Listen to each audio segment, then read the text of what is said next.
Hello everyone, and welcome to the finale of What If the Autobot prisoners were executed.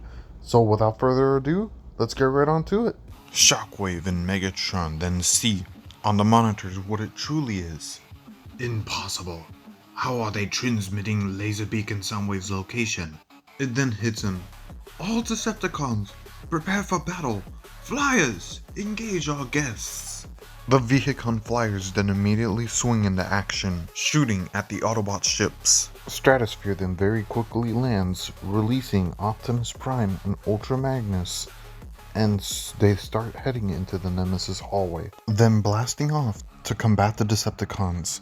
Cosmos then does the same thing, Releasing Smokescreen and Ratchet into the Nemesis hallways, then blasting off to assist Stratosphere in combating the Vehicon Flyers.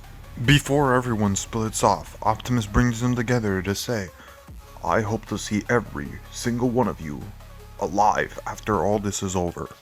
You got me. Ultra Magnus, Ratchet, and Smokescreen then nod. Of course, sir. We'll finish off the Decepticons.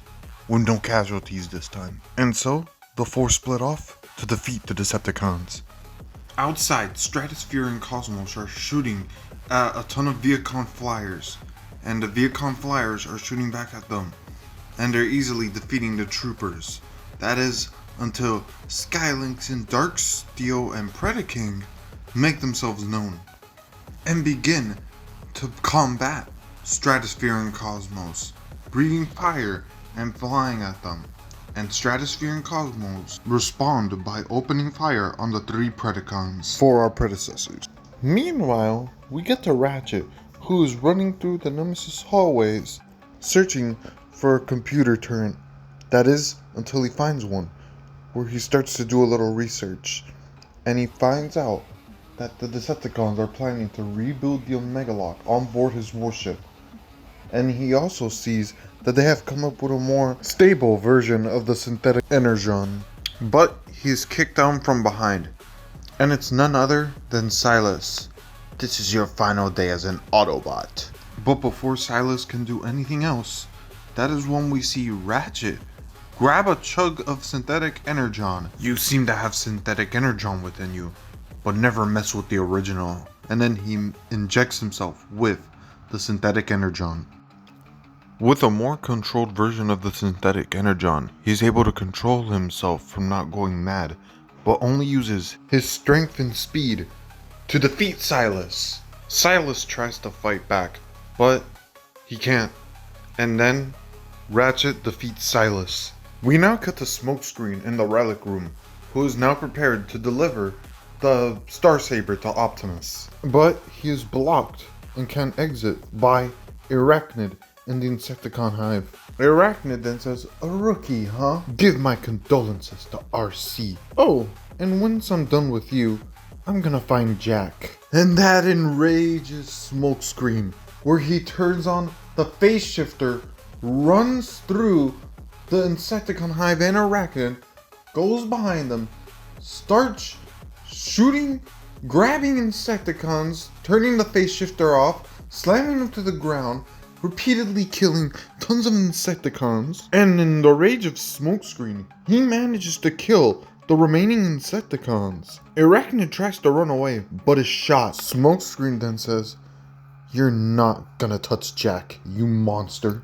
Smokescreen then shoots Arachnid, killing her. We now cut to Optimus and Ultra Magnus as they run through the Nemesis hallway, killing Vehicon troopers. They soon enough run into Shockwave and Megatron. Megatron then laughs. "Optimus, why have you never been like this in the past? I would have enjoyed this much more if you were that vengeful." Shockwave then says, "It seems that executing their Autobot soldiers is the most logical reason that they are like this now." Ultra Magnus then runs at Shockwave, and they both start getting into a fist fight, punches going back and forth, mostly for Magnus. And then we see Optimus as he flies ramming into Megatron, going through all the walls of the Nemesis and up, where they eventually hit the top roof of the Nemesis. Optimus begins beating up on Megatron, and that is when Megatron decides to take out the Dark Starsaber, and very quickly, the battle starts tipping more in his favor with the Dark Starsaber. Meanwhile, back with Ultra Magnus and Shockwave. Ultra Magnus is repeatedly punching Shockwave. You will pay for what you've done to my soldiers, my friends, family. Shockwave then says, "Oh Magnus, you are that hurt. How did it feel to watch as I killed your Autobot soldiers?" That is when Ultra Magnus tackles Shockwave, and they hit the control panel, causing the warship to head towards the sun.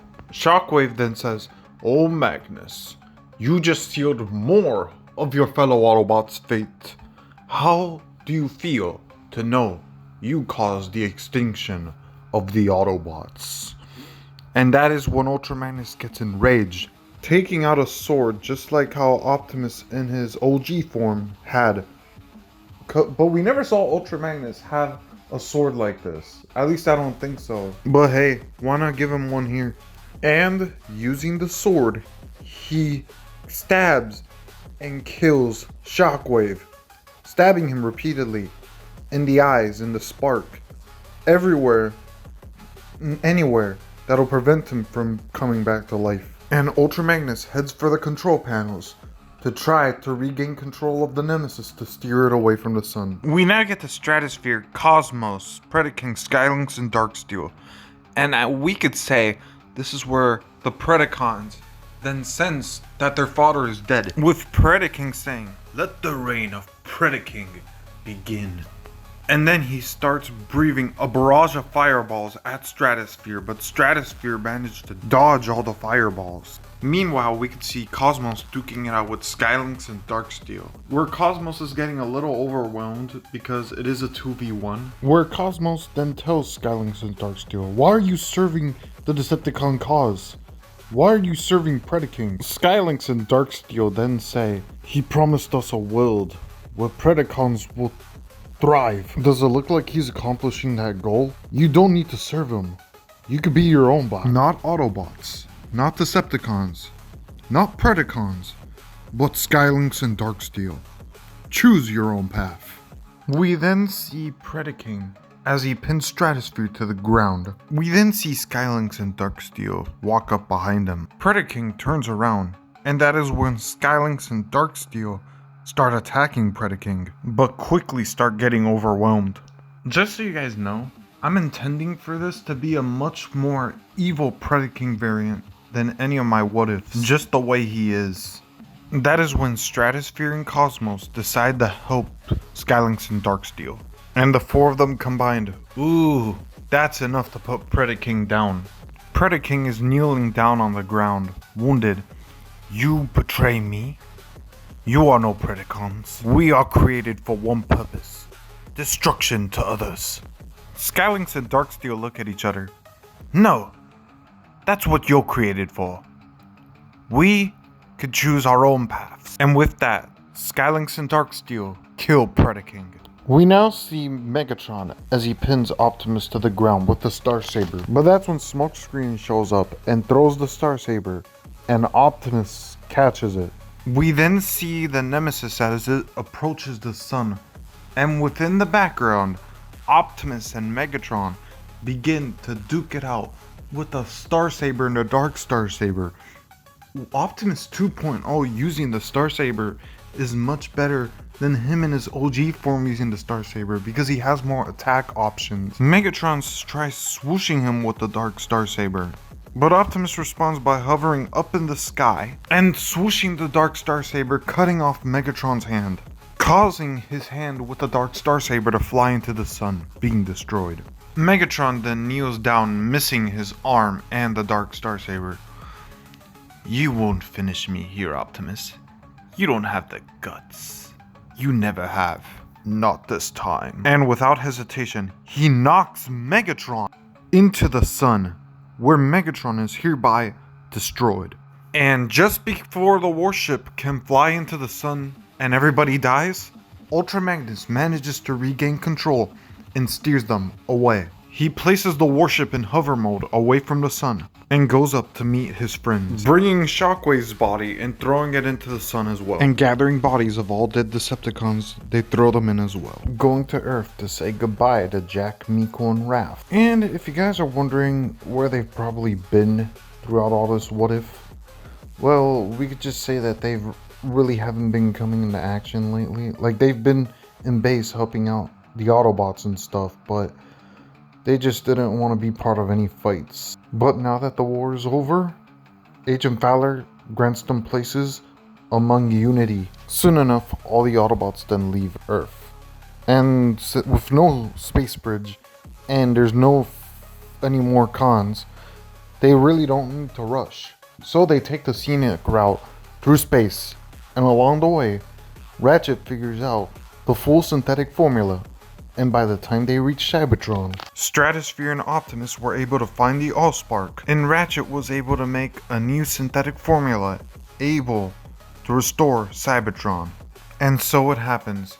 Cybertron is restored, and life is born once again. Skylynx, Darksteel, Stratosphere, and Cosmos are nominated as last moment heroes in the war, and Skylynx and Darksteel decide to oversee the rebirth of their Predacon kind and lead them into space to defend other worlds. And Team Prime, aka the new High Council of Cybertron, oversee the construction of a Cybertronian monument of the Autobots who died in the war on Earth. And that is the story of what if the Autobot prisoners were executed. So hopefully you guys enjoyed this story, and I'll see you guys in What If Shatter and Dropkick were in Transformers Prime. See you then.